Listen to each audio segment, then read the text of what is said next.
Sipir Parlemen dimanapun Anda berada, berjumpa lagi dalam program TVR 17 bersama saya, Vincent Aldi.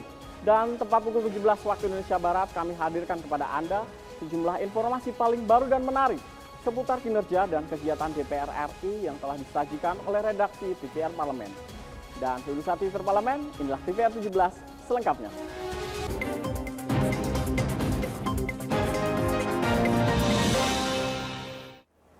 Guna menekan kenaikan harga kebutuhan pokok serta melindungi masyarakat, Komisi 11 DPR RI meminta pemerintah lebih fokus dalam mengendalikan kenaikan inflasi. Angka inflasi membuat kegaduhan di masyarakat karena menyebabkan melambungnya harga sembako, sementara tidak ada peningkatan pendapatan. Dalam kunjungan kerja ke Sumatera Barat, Komisi 11 DPR RI menyoroti kenaikan harga kebutuhan pokok. Anggota Komisi 11 DPR RI Mustafa menekankan pentingnya kerjasama seluruh pemangku kepentingan untuk mengoptimalkan serapan produk lokal Sumatera Barat. Bagaimana menyeimbangkan antara produk komoditas yang ada di wilayah ini untuk optimalisasi untuk yang ada di wilayah, maka perlu kerjasama sinergi yang baik. Nah, dengan kerjasama yang baik, harapan kita nanti bagaimana produk-produk yang ada di sini, hasil bumi yang ada di sini bisa optimal untuk di wilayah ini. Nah, ini yang terpenting, termasuk telur dan lain sebagainya. Ini kan di sini banyak mendapatkan sesuatu, menciptakan sesuatu, tapi penyerapannya masih rendah. Anggota Komisi 11 lainnya, Anis Biarwati, mendesak pemerintah agar lebih serius mengendalikan kenaikan inflasi guna menekan kenaikan harga kebutuhan pokok, serta melindungi kelompok masyarakat terdampak. Jadi kita dorong pemerintah untuk bisa lebih berpihak kepada masyarakat kecil, tidak menaikkan harga barang, tidak menaikkan harga BBM, tidak menaikkan harga gas, begitu ya, sehingga masyarakat bisa terjaga daya belinya. Jadi ketika harga-harga naik sedangkan pendapatan masyarakat itu tidak sebanding naiknya, bantuan-bantuan dari pemerintah tidak sebanding dengan kenaikan harganya. Ya, jadi kita menginginkan pemerintah, apalagi di masa-masa akhir ini ya, lebih berpihak dan lebih memikirkan kepentingan masyarakat. Dari Sumatera Barat, Trihandoko, TVR Parlemen melaporkan.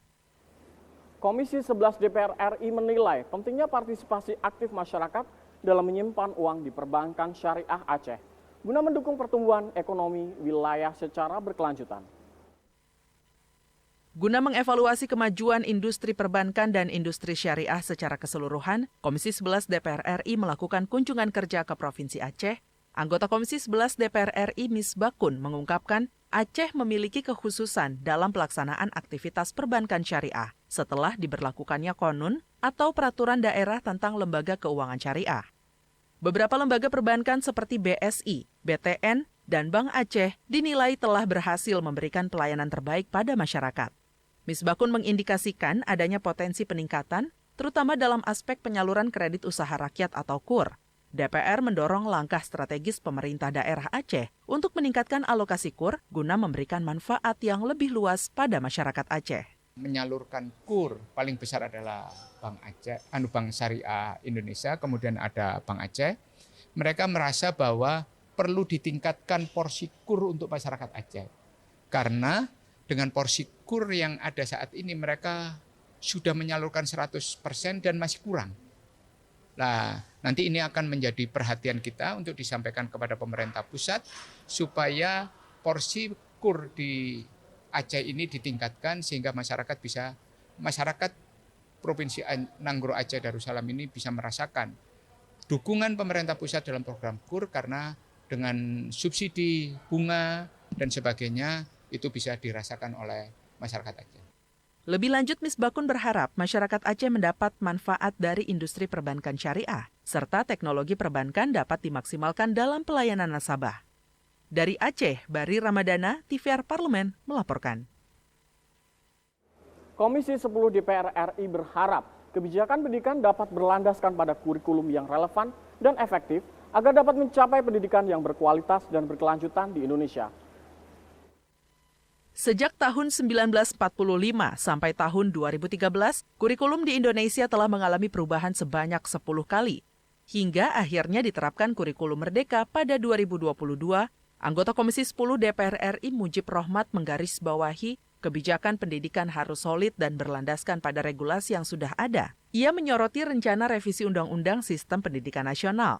Mujib berpendapat bahwa jika revisi terhadap undang-undang tersebut terlalu sering dilakukan, maka kebijakan-kebijakan turunannya kemungkinan akan kehilangan efektivitas dan mengalami ketidakstabilan. Pijakan hukum kita tentang yang berkaitan dengan rencana untuk revisi terhadap Undang-Undang Sisdiknas kita itu belum digarap. Nah, khawatirnya adalah kebijakan-kebijakan turunan ini kemudian akan kurang efektif karena begitu nanti pada waktunya ternyata undang-undangnya dirubah. Itu yang menjadi satu catatan buat kita semuanya supaya jangan sampai kebijakan itu kita menghindar dari istilah yang biasa muncul di masyarakat, ganti menteri, ganti kurikulum, ganti kebijakan lagi. Kemudian yang jadi korban adalah gurunya, juga anak didiknya, juga orang tuanya. Sebagai penutup, Mujib Rohmat berpendapat kebijakan pendidikan berlandaskan pada kurikulum yang relevan dan efektif adalah kunci keberhasilan dalam mencapai pendidikan yang berkualitas dan berkelanjutan di Indonesia. Serta diharapkan dapat menghindari fluktuasi dan ketidakpastian yang berdampak negatif pada sistem pendidikan nasional. Dari Yogyakarta, Tegar Aziz, TVR Parlemen, melaporkan. Ketua DPR RI sekaligus Presiden ASEAN Interparliamentary Assembly atau AIPA 2023, Dr. Honoris Causa Puan Maharani, resmi menutup rangkaian sidang umum AIPA ke-44 yang diselenggarakan di Jakarta dari tanggal 5 hingga 11 Agustus 2023. Dan informasinya akan kami hadirkan sesaat lagi. Untuk itu tetaplah di TVR 17.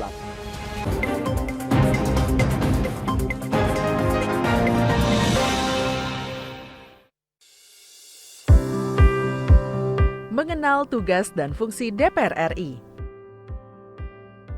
Dewan Perwakilan Rakyat atau DPR adalah lembaga negara yang mewakili aspirasi rakyat. Kehadiran DPR RI merupakan salah satu bukti bahwa Indonesia merupakan negara demokrasi. Sebagai salah satu lembaga perwakilan rakyat, apa saja tugas dan fungsi yang diemban DPR RI? Berdasarkan pasal 20A ayat 1 Undang-Undang Dasar 1945, DPR memiliki 3 fungsi, yakni fungsi legislasi, anggaran, dan pengawasan. Tugas dan wewenang DPR berbeda untuk setiap fungsinya. Yang pertama, fungsi legislasi. Menyusun program legislasi nasional atau prolegnas, menyusun dan membahas rancangan undang-undang, menerima rancangan undang-undang yang diajukan oleh DPD, membahas rancangan undang-undang yang diusulkan oleh Presiden ataupun DPD, menetapkan undang-undang bersama dengan Presiden, menyetujui atau tidak menyetujui peraturan pemerintah pengganti undang-undang yang diajukan oleh Presiden untuk ditetapkan menjadi undang-undang. Yang kedua, fungsi anggaran. Memberikan persetujuan atas rancangan undang-undang tentang APBN yang diajukan oleh Presiden. Memberikan persetujuan terhadap pemindah-tanganan aset negara maupun terhadap perjanjian yang berdampak luas bagi kehidupan rakyat yang terkait dengan beban keuangan negara. Menindaklanjuti hasil pemeriksaan atas pengelolaan dan tanggung jawab keuangan negara yang disampaikan oleh BPK. Memperhatikan pertimbangan DPD atas rancangan undang-undang tentang APBN dan rancangan undang-undang terkait pajak, pendidikan, dan agama. Yang ketiga, fungsi pengawasan. Fungsi pengawasan, DPR bertugas melakukan pengawasan terhadap pelaksanaan Undang-Undang APBN dan kebijakan pemerintah, serta membahas dan menindaklanjuti hasil pengawasan yang disampaikan oleh DPD. Demikian penjelasan tentang tugas dan fungsi DPR menurut Undang-Undang. Informasi ini dipersembahkan oleh TV dan Radio Parlemen, Biro Pemberitaan Parlemen, dan Sekretariat Jenderal DPR RI.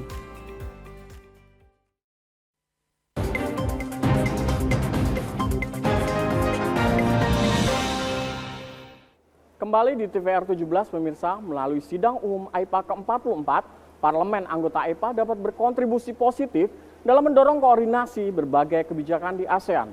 Parlemen anggota AIPA menyuarakan aspirasi dan suara rakyat di Asia Tenggara. Suara rakyat adalah suara parlemen, dan dalam rangkaian sidang umum AIPA, para delegasi telah melakukan pembahasan yang sejalan dengan tema AIPA ke-44, yaitu Sidang Umum AIPA. Kali ini diharapkan juga dapat mewujudkan ASEAN yang solid dalam membangun Asia Tenggara, serta dunia agar lebih aman, stabil, dan sejahtera. Dan untuk mengetahui informasi selengkapnya, mari kita simak laporan mendalam yang telah dihimpun oleh tim redaksi TVR Parlemen dalam segmen Editorial Parlemen berikut ini.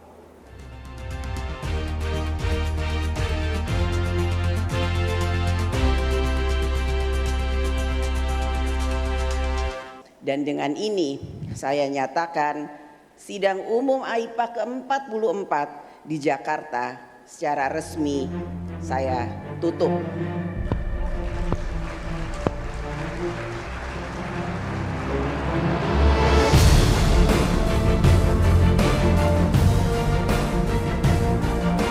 Ketua DPR RI sekaligus Presiden ASEAN Interparliamentary Assembly atau AIPA 2023, Puan Maharani resmi menutup rangkaian sidang umum AIPA ke-44 yang telah menyepakati 30 resolusi demi kesejahteraan masyarakat di Asia Tenggara.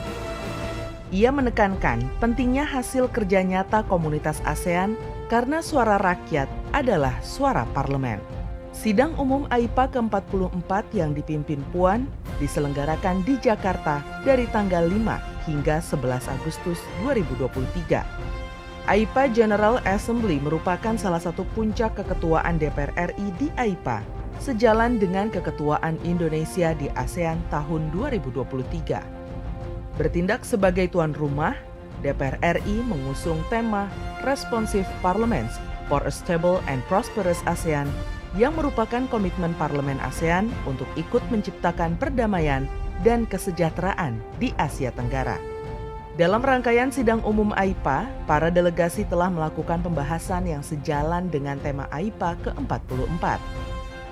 Menurut Puan, tema ini dipilih sesuai dengan kondisi terkini, di mana parlemen perlu berkontribusi mengatasi berbagai masalah regional dan global. Parlemen diharapkan dapat mengatasi polarisasi antar negara yang telah menghambat kerjasama internasional.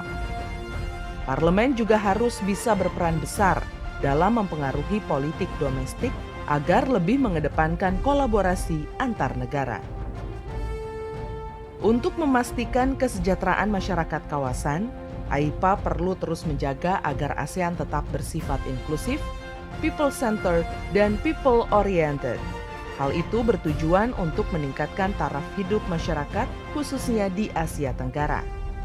Karena Parlemen telah terbukti relevan untuk menjaga perdamaian, membangun kepercayaan atau trust building, dan menurunkan ketegangan geopolitik di kawasan. Untuk itu, AIPA harus siap mencari terobosan dalam membangun dialog dengan pihak-pihak terkait, khususnya di negara yang masih berkonflik. Parlemen anggota AIPA menyuarakan aspirasi dan suara rakyat di Asia Tenggara. Suara rakyat adalah suara parlemen. Karenanya, AIPA perlu terus menjaga agar ASEAN tetap bersifat inklusif, people-centered, dan people-oriented. Kita perlu memastikan hasil kerja ASEAN selalu berorientasi action atau action-oriented. Di antaranya, untuk mengatasi kemiskinan, ketimpangan, menciptakan lapangan kerja, serta memberi akses pelayanan kesehatan dan pendidikan berkualitas bagi rakyat. Saya berharap hal-hal yang kita diskusikan dan disepakati di Jakarta ini tidak berhenti di dalam ruang ini saja. Namun, kita perlu membawa komitmen AIPA ke-44 dan menerjemahkannya ke dalam tindakan konkret di ruang sidang parlemen di negara kita masing-masing. Mari kita gunakan kesempatan ini sebagai upaya mewujudkan ASEAN yang lebih solid, ASEAN yang lebih kompak. Semoga pertemuan di Jakarta ini menginspirasi kita semua untuk membangun Asia Tenggara dan dunia yang lebih aman, stabil, dan sejahtera. Ketua DPR RI Puan Maharani memberikan apresiasi kepada seluruh delegasi anggota AIPA, negara observer, dan para mitra yang telah berpartisipasi aktif dalam sidang umum AIPA ke-44. Puan juga menyampaikan terima kasih kepada Sekjen ASEAN Kau Kim Horn yang berkenan hadir langsung dalam perhelatan sidang AIPA di Jakarta. Ucapan terima kasih pun turut disampaikan untuk Sekjen AIPA Siti Rozai Merianti, Dato Haji Abdul Rahman, atas kerjasamanya untuk mendukung kesuksesan sidang umum AIPA ke-44 hingga berlangsung meriah dan nyaman bagi seluruh delegasi yang hadir. Puan berharap sidang umum AIPA kali ini akan mewujudkan ASEAN yang lebih solid dalam membangun Asia Tenggara serta dunia agar lebih aman, stabil, dan sejahtera.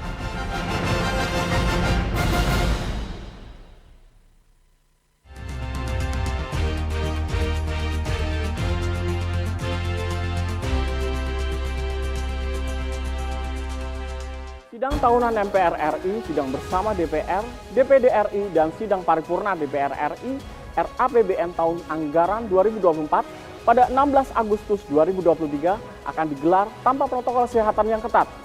Mengingat status pandemi COVID-19 yang telah dicabut oleh Presiden Joko Widodo. Saksikan informasi selengkapnya, untuk itu jangan kemana-mana, tetaplah bersama kami di TVR 17.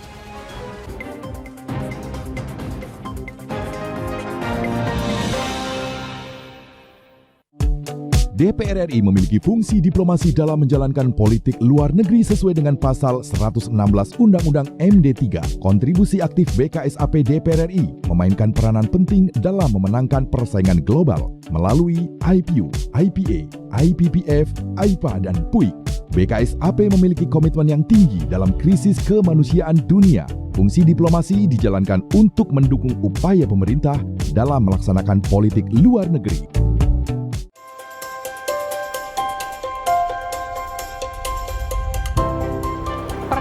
Dalam sejarah Indonesia, tahun 2024 kita mengadakan pemilu serentak, legislatif dan eksekutif baik di tingkat pusat maupun daerah. Catat waktunya, Rabu 14 Februari 2024. Untuk pemilihan legislatif, Anda akan memilih anggota DPD, anggota DPR, anggota DPRD Provinsi, dan anggota DPRD Kabupaten atau Kota. Selain pemilu legislatif, Anda juga akan memilih presiden dan wakil presiden loh pemirsa. Di bulan November, tepatnya Rabu 27 November 2024, juga akan diadakan pemilihan kepala daerah atau pilkada serentak. Dalam pilkada nanti, Anda akan memilih gubernur dan wakil gubernur, bupati dan wakil bupati, serta wali kota dan wakil wali kota. Nah, pemirsa sudah tahu kan waktunya? Kini saatnya Anda untuk mempersiapkan diri. Kenali calon-calon wakil rakyat dan pemimpin Anda dengan baik.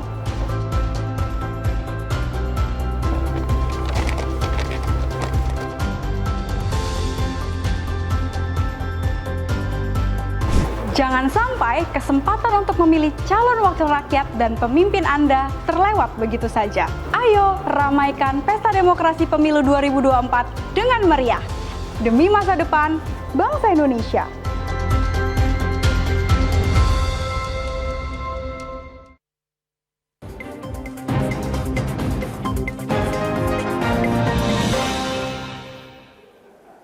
Kembali di TVR 17, pemirsa, Sekretaris Jenderal DPR RI Indra Iskandar menegaskan dalam sidang tahunan MPR RI, sidang bersama DPR, DPD RI, dan sidang paripurna DPR RI RAPBN tahun anggaran 2024 pada 16 Agustus 2023 akan digelar tanpa protokol kesehatan yang ketat, mengingat status pandemi COVID-19 telah dicabut oleh Presiden Joko Widodo. Dan sidang ini juga direncanakan akan dihadiri secara fisik 100% oleh seluruh anggota MPR, DPR, dan DPD RI. Presiden dan Wakil Presiden dengan turut mengundang tamu duta besar dari negara-negara sahabat. Dan berbagai persiapan pun telah dilakukan oleh berbagai pihak, salah satunya Sekretaris Jenderal DPR RI. Dan mari kita simak laporan rekan kami, Samuel Aditya. Baik, pemirsa TVR Parlemen, saat ini saya berada di Gedung Nusantara, di mana di gedung ini akan diselenggarakan agenda kenegaraan pada tanggal 16 Agustus tahun 2023. Agenda tersebut berupa agenda sidang tahunan MPR RI, sidang DPR RI dan DPD, serta sidang paripurna RAPBN 2024, dan juga pidato kenegaraan yang akan disampaikan oleh Presiden Republik Indonesia. Untuk persiapannya secara teknis telah dipersiapkan oleh Sekretariat Negara dan juga berkoordinasi dengan Sekretariat Jenderal DPR RI. Persiapannya tersebut diantaranya adalah perbaikan di area gedung DPR RI, di area taman, di area ruangan, dan juga pemasangan atribut dan bendera di DPR RI. Pengamanan menjadi prioritas dan selalu ditingkatkan oleh Sekretariat Jenderal DPR RI, terutama untuk keamanan Presiden. Maka dari itu, pengamanan dari DPR RI, MPR RI, dan DPD telah berkoordinasi dengan Pas Pampres. Pengamanan akan berada di titik vital yang dilalui oleh Presiden dan tamu undangan. Selain itu, Sekretariat Jenderal DPR RI juga telah mempersiapkan pelayanan kesehatan, baik itu petugas kesehatan dan juga rumah sakit yang untuk menjadi rujukannya. Perlu diketahui, pada beberapa tahun yang lalu, agenda sidang masih digelar secara virtual dan hybrid dikarenakan masih adanya pandemi. Nah, kabar baiknya pemirsa, pada tahun ini agenda sidang dapat dilakukan secara 100% kehadiran fisik. Pada agenda sidang akan dihadiri oleh pimpinan DPR RI, DPD RI, MPR RI, Presiden Republik Indonesia dan Wakil Presiden, serta mantan presiden sebelumnya, dan juga seluruh anggota DPR RI, MPR RI, dan DPD, juga dari unsur pemerintahan, baik itu dari kementerian dan juga pimpinan lembaga tinggi negara. Selain itu, Sekjen juga telah mempersiapkan untuk mekanisme agar seluruh undangan dapat menerima bahan pidato dari Presiden, baik itu melalui QRIS dan juga paperless. Selain itu, untuk mekanisme media dalam peliputannya telah diatur oleh Sekretariat Jenderal DPR RI. Dan masyarakat yang ingin menyaksikan agenda sidang pada tahun ini dapat menyaksikannya melalui platform media sosial dari TVR Parlemen dan juga DPR RI. Selain itu juga bisa menyaksikan melalui televisi nasional yang telah menyediakan secara live. Saya Samuel Aditya, kembali ke studio. Selanjutnya pemirsa, apa saja yang menjadi topik perbincangan di media online pada hari ini? Usai jeda tetaplah di TVR 17.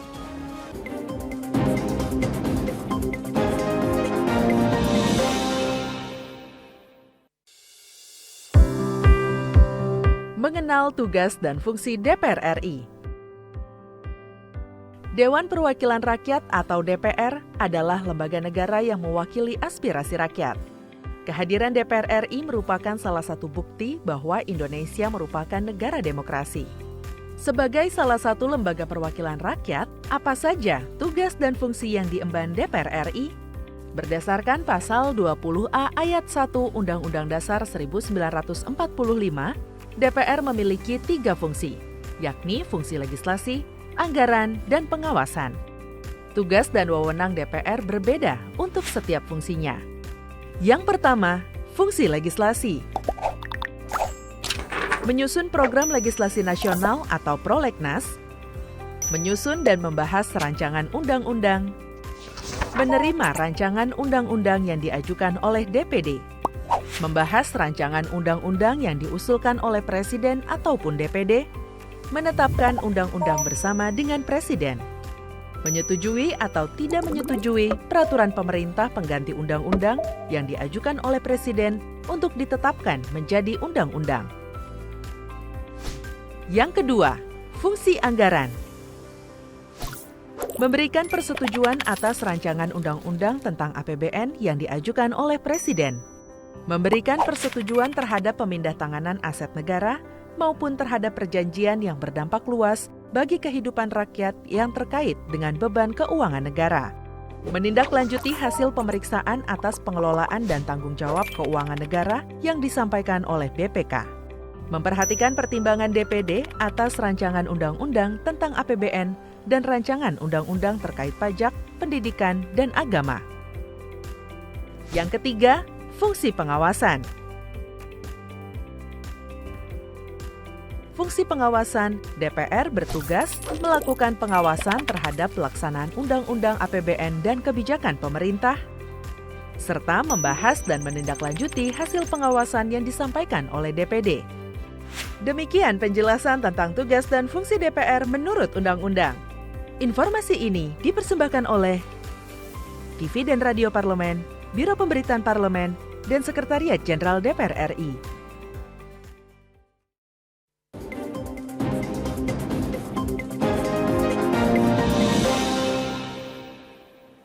Kembali di TVR 17 pemirsa, kali ini kita akan masuk ke segmen media nasional dan mari kita simak isu apa saja yang menjadi sorotan di media serta tanggapan dari sejumlah anggota Dewan.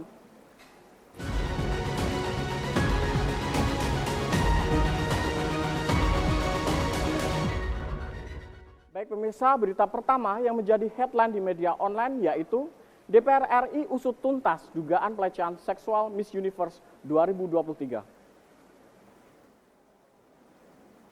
Dan seperti yang kita dapat saksikan pemirsa, ada beberapa media yang menyoroti mengenai Wakil Ketua Komisi 3 DPR RI, Ahmad Syaroni mendorong kepolisian menggunakan Undang-Undang Nomor 12 Tahun 2022 tentang tindak pidana kekerasan seksual dalam mengusut kasus dugaan pelecehan seksual pada ajang Miss Universe Indonesia. Dan dalam hal ini pemirsa, Syaroni juga menegaskan aparat penegak hukum harus melindungi korban. Syaroni juga menegaskan akan terus memantau proses hukum dugaan pelecehan seksual yang dialami finalis Miss Universe Indonesia. Syaroni pun meminta Polda Metro Jaya memproses semua laporan yang masuk. Dan berdasarkan perkembangan kasus, banyak korban yang ternyata pernah mengalami pengalaman buruk yang serupa. Syaroni juga menilai pengusutan kasus tersebut penting dilakukan guna memberikan efek jera dan memastikan agar tindakan pelecehan seksual tidak terjadi dalam ajang kemudian hari, maupun dalam kehidupan bernegara. Selanjutnya pemirsa yang menjadi headline di media online yaitu Komisi 5 DPR RI dorong pemerintah bangun infrastruktur daerah atasi kekeringan. Yang kita dapat saksikan pemirsa, ada beberapa media online di nasional yang menyoroti mengenai Komisi 5 DPR RI yang menyoroti juga banyaknya wilayah di tanah air yang terdampak masalah kekeringan akibat fenomena El Nino yang menyebabkan musim kemarau panjang. Oleh karena itu pemirsa, pemerintah didorong melakukan tindakan pencegahan dan meningkatkan infrastruktur di segala sektor sebagai bentuk preventif sekaligus kuratif atas bencana yang terjadi. Wakil Ketua Komisi 5 DPR RI, Andi Darmawan Aras menuturkan pemerintah memiliki kewajiban memberikan bantuan bagi masyarakat yang terdampak bencana. Pemerintah juga diharuskan melakukan upaya pencegahan untuk mengantisipasi kekeringan di masa mendatang.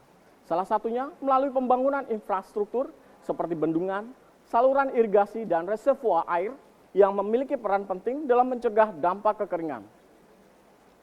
Iwan juga mengingatkan untuk tetap memperhatikan fasilitas sarana dan prasarana penunjang lainnya seperti akses distribusi pangan terutama di wilayah terpencil seperti di Papua Tengah. Dan itu tadi pemirsa headline di media online pada hari ini terkait DPR RI yang meminta untuk mengusut tuntas dugaan pelecehan seksual di Miss Universe 2023 serta Komisi 5 DPR RI yang didorong untuk membangun infrastruktur daerah atasi kekeringan.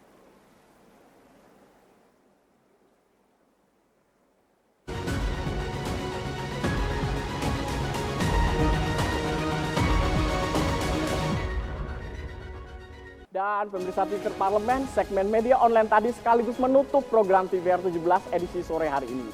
Saya Vincent Aldi beserta seluruh kru TVR Parlemen yang bertugas mengucapkan terima kasih dan undur diri dari hadapan Anda. TVR Parlemen, referensi Indonesia.